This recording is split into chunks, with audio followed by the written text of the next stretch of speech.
Conspiranauta TV.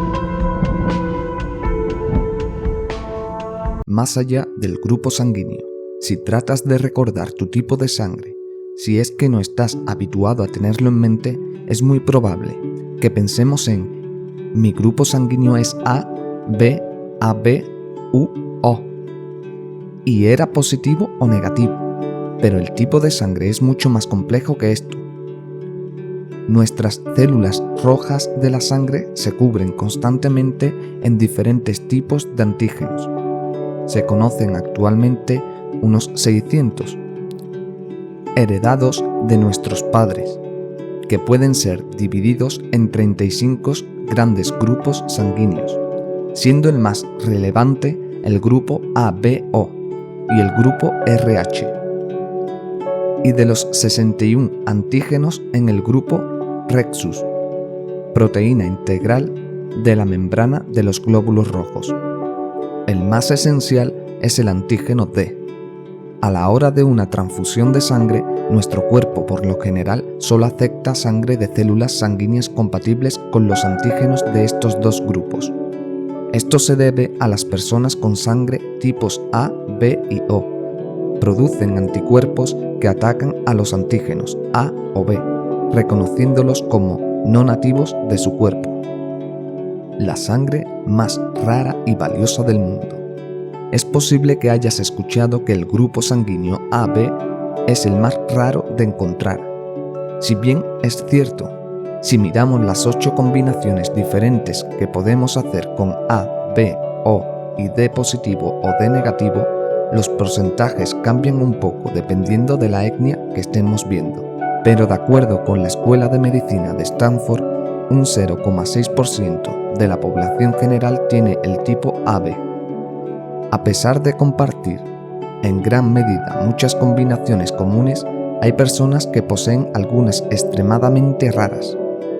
El caso en cuestión se dio en un hombre identificado como Thomas y cuyo caso fue expuesto en la revista Mosaic en 2014.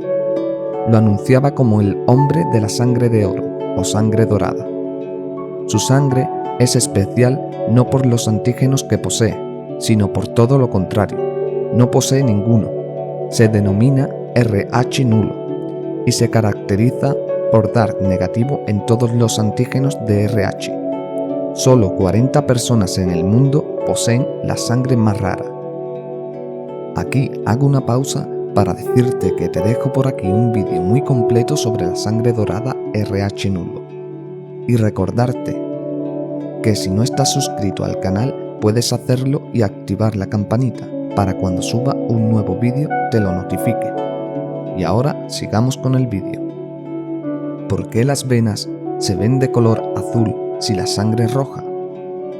La sangre arterial y oxigenada tiene un color rojo brillante.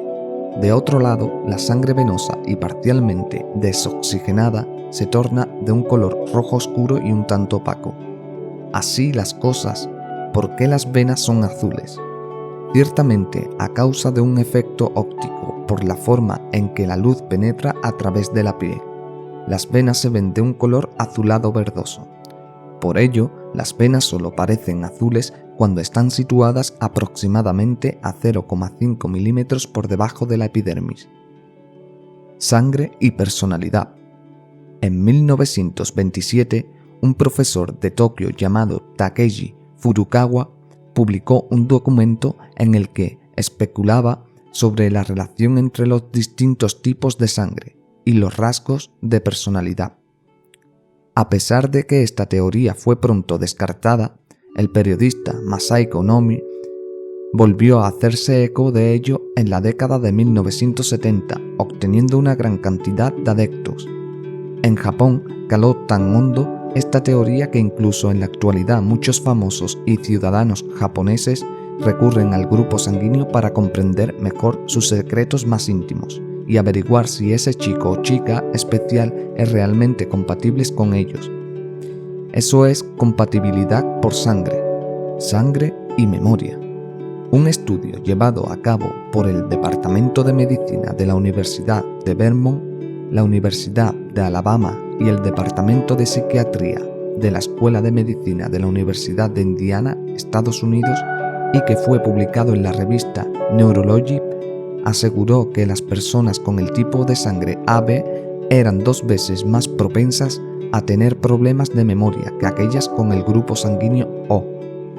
¿La velocidad de la sangre? ¿Viaja rápido nuestra sangre? Ya lo creo. Por ejemplo, una gota de sangre tarda entre 20 y 60 segundos en recorrer el organismo y llegar al corazón. Nuestra actividad física importa. Así, cuando corremos, la sangre también lo hace más rápidamente y puede llegar a recorrer nuestro cuerpo unas 5 veces en un minuto. La velocidad media de la sangre en la porción proximal de la aorta es de 40 centímetros por segundo. Alimentos para purificar la sangre. Un estudio llevado a cabo por la Universidad de Pensilvania, Estados Unidos, concluyó que comer una cebolla mediana al día reduce el riesgo cardiovascular, el colesterol y mantiene limpia nuestra sangre. El diente de león, la granada, los berros o el limón son otros ejemplos de alimentos que limpian nuestra sangre y mantienen las paredes de las arterias libres de grasa. Y hasta aquí el vídeo. Si te ha gustado, puedes dejarme un buen like. Ya sabes que puedes suscribirte y no perderte nada de los nuevos vídeos que vaya subiendo al canal.